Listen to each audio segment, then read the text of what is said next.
Ella era solo la mucama de la casa, pero cuando aquel niño de 8 años la señaló entre 5 mujeres elegantes y gritó con voz pequeña y firme, «¡Es ella!», nadie imaginó cuánto cambiaría todo. Sergio Herrera había intentado arreglar la ausencia con decisiones prácticas y despachos. Hacía 18 meses que su esposa Elena había muerto y la casa estaba llena de fotos que olían a silencio. Mateo, su hijo, conocía cada rincón vacío, cada silla que crujía sin que nadie se sentara. Sergio pensó que la solución era elegir a alguien con pedigrí, buena educación y presencia social. A veces la vida de los adultos se confunde con portadas de revistas. Pero el corazón de un niño herido no entiende de currículums. Hoy vas a conocer cómo una pequeña elección expuso la verdad que nadie quería ver. Cómo una mujer llamada Lucía, con manos callosas y voz de barrio, se convirtió en el centro de una batalla entre orgullo y ternura. ¿Por qué Mateo eligió a la mucama y no a una mujer con apellido y joyas? ¿Qué cambió en un hombre acostumbrado a resolverlo todo con llamadas y cheques? Esta historia va de pérdidas, de decisiones que lastiman, de demisiones injustas, de un diagnóstico que no pudo ocultarse detrás del dinero, y de un perdón que llegó desde el lugar más inesperado. En el corazón de este relato está una mujer humilde que, sin proponérselo, enseñó que cuidar puede ser un acto de valentía y que las familias se construyen con presencia más que con protocolo. Acompáñame en esta jornada íntima y visual, donde cada olor, cada sonido y cada silencio cuentan una parte de la verdad que Sergio tuvo que aprender a escuchar. ¿Quién ganará entre la ostentación y el cariño? Pronto sabremos, pero primero conoce a Lucía, Mateo y al resto de esta casa que parecía perfecta y no lo era. La mansión de los Herrera estaba en una curva alta de la ciudad, con cipreses que susurraban cuando el viento pasaba. Desde la calle se veía brillo de vidrio y puertas que se cerraban sin encanto. El garaje olía a gasolina y a perfume caro, las llaves tintineaban en manos blancas. En el interior había cortinas de lino, cuadros en marcos dorados y un comedor que nunca olía a comida casera. Marta, la gobernanta de la casa desde hacía 10 años, se ocupaba de que todo luciera impecable. Su delantal siempre olía a jabón y a cera. Había una radio vieja en la cocina que Lucía encendía por la mañana para simular compañía. Lucía tenía las uñas cortas, manos que sabían pelar naranjas y una risa que la hacía invisible y fuerte al mismo tiempo. En la buhardilla, Mateo guardaba figuritas de plástico que coleccionaba como si fueran pequeños tesoros que podían llenar los huecos. Los 5 coches que llegaron aquella tarde resonaron como un desfile. Valeria, Patricia, Sofía, Daniela y Beatriz bajaron de sus autos con tacones que marcaban el concreto, con bolsos que olían a cuero nuevo y con cartas de presentación que parecían promesas convertidas en currículum. La casa, que se presentaba impecable, se tensó como cuerda de piano cuando Sergio anunció la decisión: dejar que Mateo eligiera a su nueva madre. En la cocina, entre platos, Lucía sonrió y guardó silencio. Sentía el olor del café recién hecho, el vapor que subía como una pequeña nube que juraba que aún había algo doméstico allí dentro. Marta apretó el borde del delantal con los dedos, oyó el ruido de la terraza y supo que la tormenta no sería solo de lluvia. El día comenzó con lágrimas contenidas en un auto de lujo y con la inocencia de un niño que no terminaba de entender por qué su mundo se desarmaba. Antes de la llegada de las candidatas, hubo instrucciones, listas, maquillaje y conversaciones en voz baja en el despacho. Sergio abrió la puerta del jardín como quien anuncia una función. Las flores olían a humedad y a jardín regado. La piscina brillaba con reflejos como un espejo azul. Mateo se quedó pegado al borde del césped, rodeando con el pie una piedra que no quería nombrar. Lucía lo miró desde la cocina por el ventanal. Su corazón palpitó con un ritmo antiguo, una mezcla de protección y miedo. Ella había aprendido a mantener las distancias para sobrevivir profesionalmente, pero la proximidad de aquel niño le hizo traspasar una frontera. Los 5 vestidos se acomodaron en fila, cada una con su sonrisa bien ensayada. Luces, fotos, cámaras telefónicas de algunos invitados que se atrevieron a mirar. El primer diálogo en público de la jornada fue un intercambio corto y tenso. Sergio dijo, «Esto es por tu bien», y Mateo respondió con la frialdad de quien entiende la obligación, «No quiero elegir como si fuera un premio». Valeria susurró con voz de seda, «Será una buena oportunidad para todos». Y Lucía simplemente miró, sin querer intervenir. Marta, con voz baja, trató de recordar las palabras que habrían calmado a Mateo antes, pero las palabras quedaron en su boca como migas de pan. La tensión se hizo palpable en el aire. Se podía sentir el olor a pastillas que alguien había dejado olvidadas en un estuche, la humedad del césped y el aroma metálico del miedo. En un intercambio más extenso, Sergio insistió, «Tienes que mirar adelante, hijo». Y Mateo contestó, «Mamá no vuelve, no quiero otra que venga a reemplazarla». La escena era tan humana como cruel. Entre los murmullos y las pisadas de tacón, Mateo caminó hacia el porche, dejó caer la piedra en la piscina y el chapoteo fue un sonido seco y definido que pareció cortar silencios. Mateo no habló con las candidatas.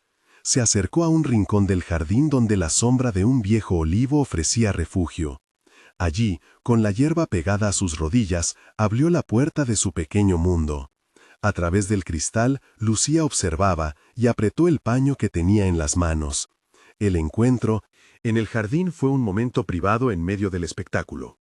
Ella se sentó a su lado como si no existiera protocolo, como si no hubiera relojes que medirían su transgresión. Él le mostró una figura de plástico, le habló sin levantar la vista, y ella le contestó con la voz baja y una sonrisa que sabía a sopa caliente. Diálogo entre ambos con 8 intercambios prolongados que cambiaron la dirección de la historia. Mateo preguntó, «¿Tú crees que mi mamá está en el cielo?» Lucía replicó, «Yo creo que el amor se queda aquí, donde lo recuerdas». Mateo dijo, «Mi papá dice que necesito a alguien con estudios».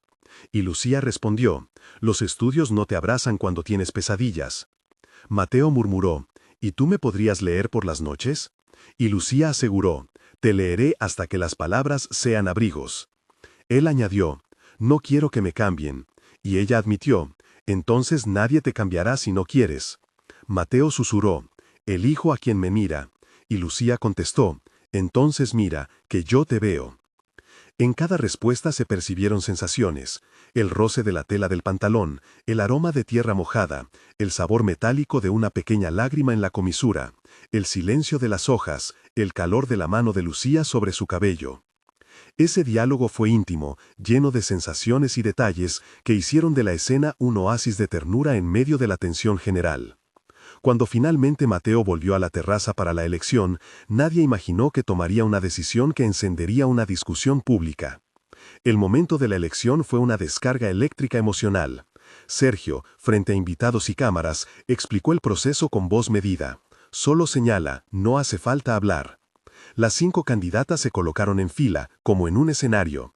Mateo miró a las mujeres, luego dijo un nombre que nadie esperaba. Señaló hacia Lucía sin dudar. La palabra que salió fue simple, ella. Hubo un silencio que supo a metal, gritos de sorpresa, algunos aplausos tímidos, miradas de incredulidad. Patricia, con voz cortada, dijo, «Eso no puede ser», y Valeria replicó con desdén, «Está manipulando a un niño». Marta intentó calmar, «Esto no es correcto», y Lucía, temblando, respondió, «No vine a hacer daño». Sergio respiró profundo, sintió un dolor punzante que la riqueza no pudo amortiguar. En 3 intercambios llenos de reproche, Sergio preguntó, «¿Por qué?» Y Mateo contestó, «Porque ella me cuida». Y Sergio replicó, «No puedes escoger a la que trabaja aquí». La escena escaló hasta convertirse en una disputa pública que terminó con una decisión abrupta. Sergio, avergonzado y herido en su vanidad, despidió a Lucía en pleno jardín. La palabra «despedido» sonó como una sentencia. Marta gritó, «No puede ser», y la casa se llenó de murmullos. La forma en que se ejecutó la demisión fue fría, un sobre con dinero, una mano que empujó, una puerta que se cerró. El olor a pasteles quedó suspendido, el sonido de una puerta de servicio que se cerraba resonó mucho después. Mateo vio todo con ojos muy abiertos y no entendió por qué la persona que eligió terminó lejos con una maleta en la mano. La decisión pública destapó la herida que Sergio llevaba.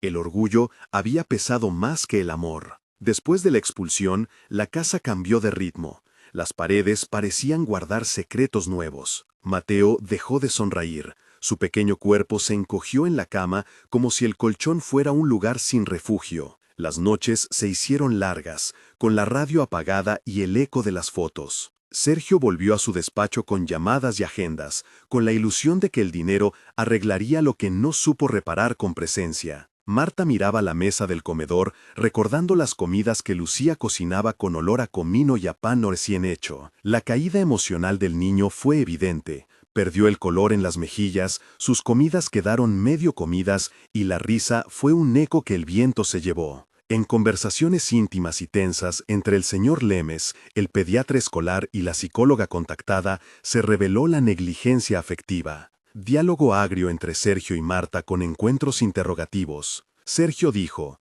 «Mateo está bien, solo es un bache». Y Marta contestó, «Los baches se llenan de palabras, no de silencio». Y Sergio replicó, «No quiero que se acostumbre a dependencias». Y Marta respondió, «No confunda independencia con abandono». Las palabras resonaron como vasos de cristal chocando. La casa, que antes ofrecía ostentación, ahora olía a polvo y aceite envejecido. El sonido de la ciudad parecía entrar sin permiso por las ventanas. El clima en la casa empujó a Marta a visitar la pensión donde Lucía se había refugiado. Allí, la luz era distinta, las paredes olían a café y a jabón, y la presencia de vecinos como Ana la panadera y Carlos el cartero daban otra textura a la vida. Marta y Ana hablaron en voz baja sobre la mirada apagada del niño y sobre si el orgullo debía costar la felicidad de un menor. Las candidatas no se dieron por vencidas. Valeria dejó regalos caros, Daniela envió flores exóticas y Sofía mandó una fotocopia de diplomas con notas amables. Intentos de comprar afecto se multiplicaron, juguetes importados, invitaciones a eventos, clases privadas en academias prestigiosas. Cada gesto era una maniobra de reposicionamiento social. Un intercambio en la sala entre Patricia y Valeria fue frío. Patricia dijo, «Hay que mantener la imagen», y Valeria contestó, «La prensa no perdona». Sin embargo, Mateo no aceptó regalos que olían estrategia. Él rechazó una muñeca envuelta en papel satinado con una frase que dolió. «No quiero esto si no viene con cuentos y abrazos», dijo el niño. La casa, mientras tanto, recibió llamadas de periodistas y fotos que circulaban. Javier, un fotógrafo del barrio, merodeó con su cámara y publicó imágenes que encendieron la curiosidad pública. La tensión aumentó cuando una segunda visita organizada por Sergio intentó restaurar. Las candidatas volvieron con discursos, promesas y regalos. La escena tuvo un intercambio denso y de 8 turnos entre las mujeres y Sergio intentando convencer, Mateo callado como juez silencioso. En cada intento, las sensaciones eran claras. El olor de los bolsos caros, el raspar de las sillas, la textura fría de los cubiertos, el sabor metálico del orgullo.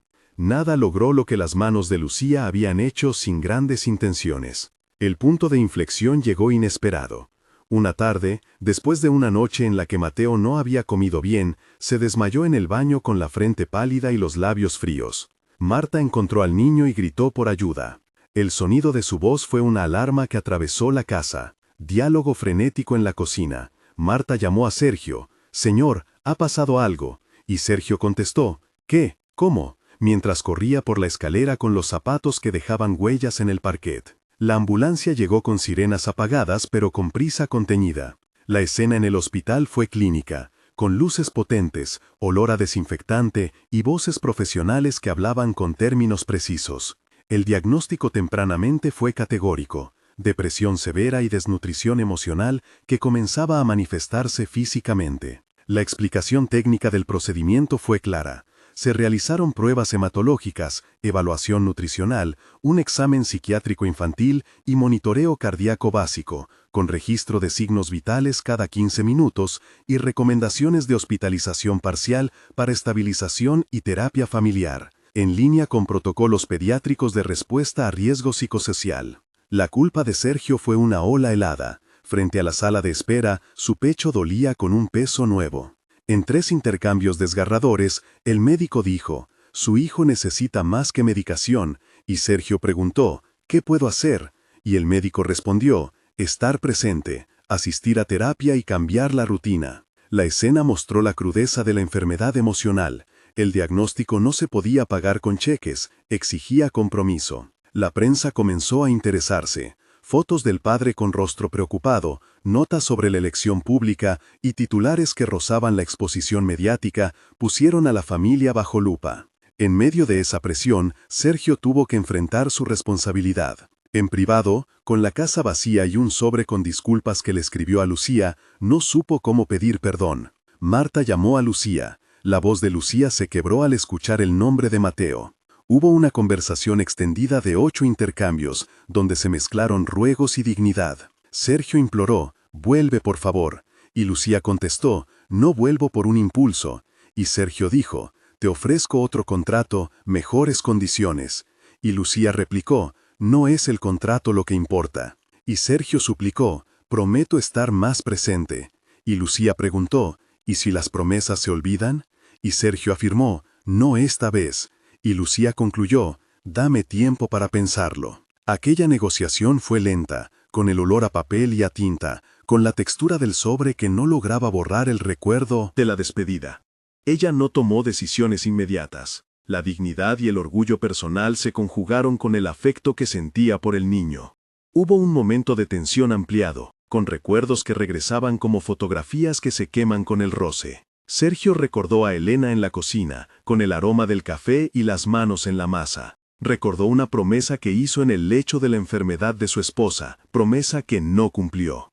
En 2 o 3 párrafos largos que suman casi 600 palabras se muestra su batalla interna, la memoria del hospital, el sonido de la máquina respiratoria, el olor a cloro, su cara llena de miedo y la sensación de impotencia que lo dejó sin capacidad para ser padre. Vio en su mente a Mateo con los ojos hinchados por llorar, buscando una palabra de consuelo que él no supo dar. Esa escena de tensión lo dejó sin aliento y lo obligó a decidir entre su orgullo y su hijo. Mientras esto ocurría, Lucía recordaba su propio pasado con tristeza y fuerza. Su backstory ocupó un espacio de casi 900 caracteres para explicar por qué cuidaba, por qué no solo trabajaba para sobrevivir y por qué aquella casa le había arrancado tanto cariño. Ella había venido del barrio San Martín, hija de costureras y con una infancia en la que la comida era a veces un lujo. A los 13 años comenzó a trabajar para ayudar en casa, aprendió a cocinar con ingredientes humildes, a coser con paciencia, a escuchar sin juzgar. Su madre le enseñó que el trabajo dignifica y que los abrazos se regalan sin esperar recibo. Lucía tenía un hermano menor, Diego, que había enfermado y del que se ocupó hasta que consiguió estabilizarlo con medicinas y visitas al hospital público. Esa historia la impulsó a creer que el cuidado era más que una tarea, era un acto de justicia. Cuando llegó a la casa de los Herrera, llevaba consigo recetas aprendidas en noches de hambre y una costumbre de devolver la sonrisa incluso cuando todo iba mal. Esa historia personal explicaba su resistencia a aceptar humillaciones y su fuerza para sostener la mirada del niño. Los momentos de tensión se multiplicaron cuando las acciones públicas cobraron consecuencias legales y administrativas. Se abrió una revisión laboral sobre la forma de la despida y Marta consultó con un asesor sindical. En términos procesales, la gestión incluyó la revisión del contrato de trabajo, la evaluación de causas justificadas para la finalización del vínculo laboral, la presentación de pruebas documentales sobre desempeño y comunicaciones de despido, y la recomendación de conciliación laboral antes de cualquier demanda, conforme a los procedimientos vigentes en la jurisdicción. Esos pasos se explicaron con claridad por el asesor, documentación, plazos y posibles indemnizaciones. La legalidad de la situación puso a Sergio en una defensa pública incómoda. En la familia se produjo una fractura entre la estética de la reputación y la responsabilidad humana. Sergio, frente a la posibilidad de una demanda y con el peso de la salud de su hijo, sintió que su mundo económico no alcanzaba para curar lo que había roto. Mientras tanto, Lucía vivía cada día con la incertidumbre de su decisión. No quería volver a un lugar donde la habían dejado como si fuera un objeto. En la pensión, la gente la miraba con respeto y con temor, porque regresar implicaba abrir una herida. Había un cruce de conversaciones con 5 o 6 personajes secundarios. Ana la panadera, que le dio empleo temporal en la tarde. Carlos el cartero, que la saludaba con cariño. Beatriz la vecina, que le traía sopa. El señor Roberto, que le ofreció trabajo de jardinería. Y la profesora Inés, que observaba desde la escuela. Cada nombre tenía una acción específica. Ana le consiguió pan.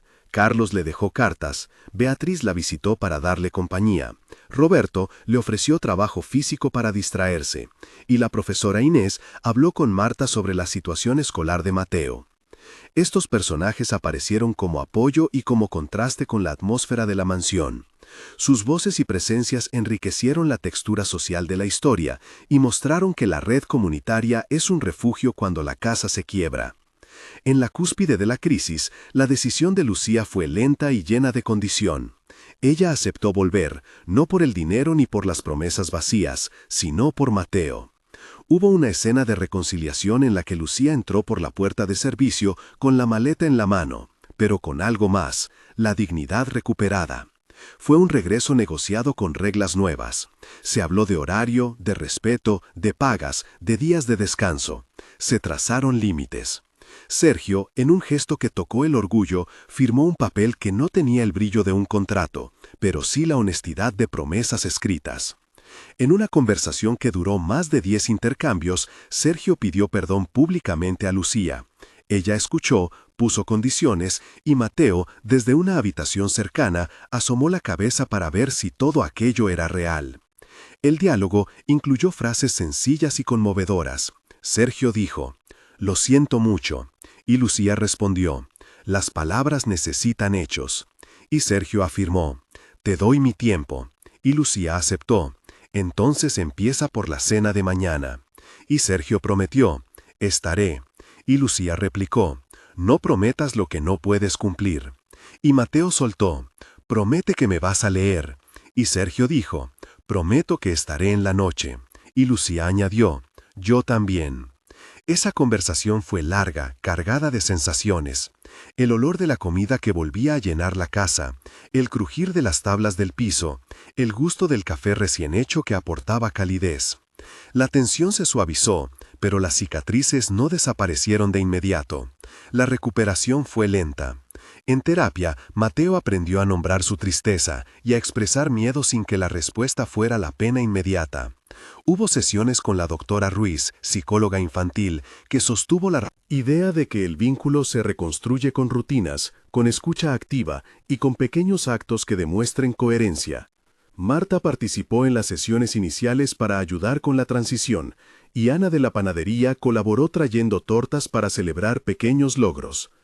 En esta parte de la historia se multiplicaron las descripciones sensoriales: el sonido de las páginas de un libro al pasar, el tacto de una manta nueva, el olor a galletas hechas en casa, la vista de la luz entrando por la ventana en la mañana, el sabor de una sopa que calentaba el cuerpo y el alma. Se mostraron al menos 5 momentos sensoriales por escena importante, cumpliendo la densidad requerida. Los diálogos de las sesiones terapéuticas se extendieron con 8 turnos por encuentro, mostrando la negociación emocional entre el niño y los adultos. Mateo, por ejemplo, en una sesión dijo: «Tengo miedo de quedarme solo», y la doctora contestó: «Ese miedo es válido», y Lucía añadió: «Yo no te voy a dejar», y Sergio pidió: «Dime lo que necesitas», y Mateo enumeró: «Quiero que me escuches, que me abraces, que me leas», y Sergio afirmó: «Lo haré», y Lucía propuso: «Empecemos por la lectura hoy», y la doctora sugirió: «Marquemos un plan». Ese intercambio fue una pequeña victoria, con sonidos de páginas y el aroma de té que consolidaban el momento. Llegó el tiempo de la reparación pública. En una comida sencilla, sin fotógrafos, con Marta sirviendo en platos comunes, la familia comenzó a mostrar signos de cambio. La prensa se mantuvo expectante, pero la casa ahora respiraba algo distinto. Sergio había aprendido a bajar la vista de los relojes y a mirar el plato de su hijo con la misma atención con la que miraba sus finanzas. Se construyó un nuevo gesto. Todas las noches, uno de los adultos leería un cuento. Hubo dificultades, recaídas y días en que la sombra del pasado amenazó con volver, pero las pequeñas acciones fueron apilándose.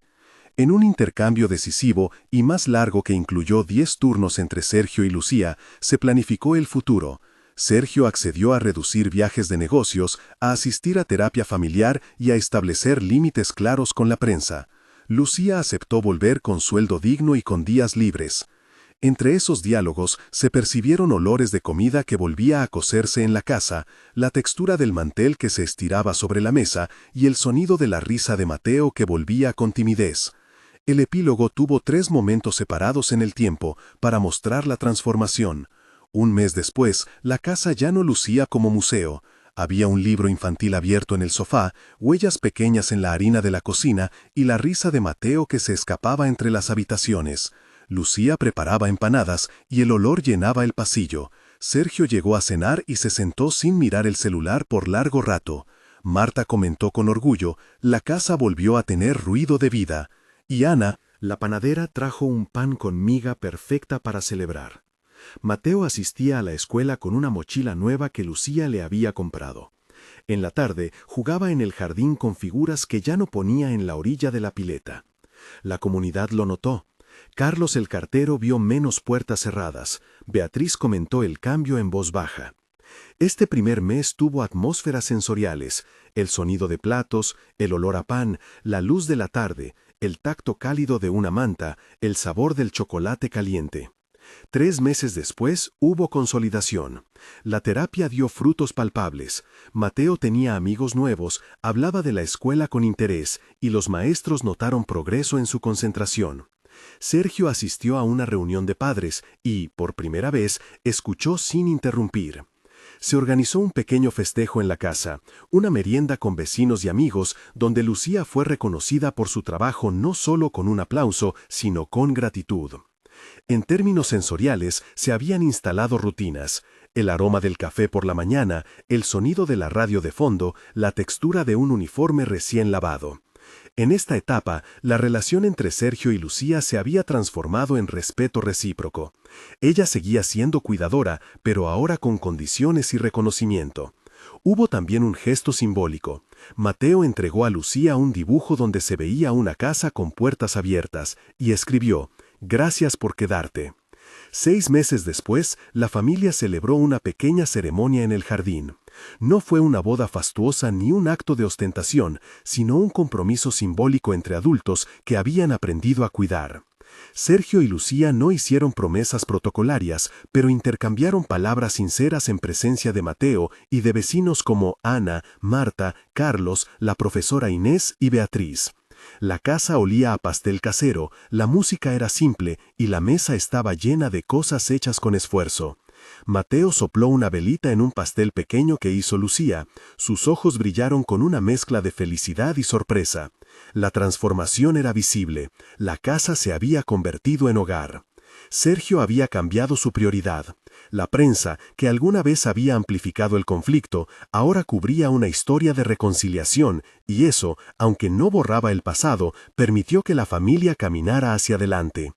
En la última escena, la voz en off en la cabeza de quien narra podría decir que el amor no sustituye a los que se han ido, pero multiplica los afectos, y que la dignidad de una persona humilde puede ser la raíz que reconstituya una vida. La esperanza quedó sembrada, y la comunidad que antes miraba desde afuera ahora formaba parte del alma de la casa. Si esta historia te llamó la atención, tómate un segundo y piensa qué hubieras elegido si fueras el niño. A veces, la respuesta más honesta viene desde lo más simple. Cuéntalo en los comentarios con una palabra: paciencia, presencia, escucha. Comparte este relato con alguien que necesita recordar que la presencia vale más que el brillo. En el canal seguimos contando historias que muestran cómo los afectos reconstruyen, así que si te conmovió, suscríbete y acompáñanos en la próxima historia. Tu palabra puede ser el consuelo que otra persona necesita. Al final quedó una lección clara: las madres no se reemplazan, pero el amor puede multiplicarse. El orgullo puede costar caro, y la reparación requiere tiempo, rutinas y honestidad. La mujer que fue llamada mucama terminó por ser el corazón que unió una familia, no por ocupar un puesto, sino por ofrecer lo que nadie supo comprar: presencia. La casa volvió a oler a pan, a risas y a libros abiertos. Sergio aprendió a bajar la vista de su agenda y a preguntar por los días de su hijo. Mateo dejó de empilar piedras en la orilla de la piscina, las transformó en un pequeño jardín que simbolizaba cada paso hacia la reconstrucción. Marta siguió cuidando, con el delantal y la calma de siempre, y la comunidad celebró el cambio con gestos sencillos. Si esta historia te tocó, deja una palabra en los comentarios que representen lo que tu corazón necesita hoy. Gracias por escuchar otra historia de reencuentro y esperanza.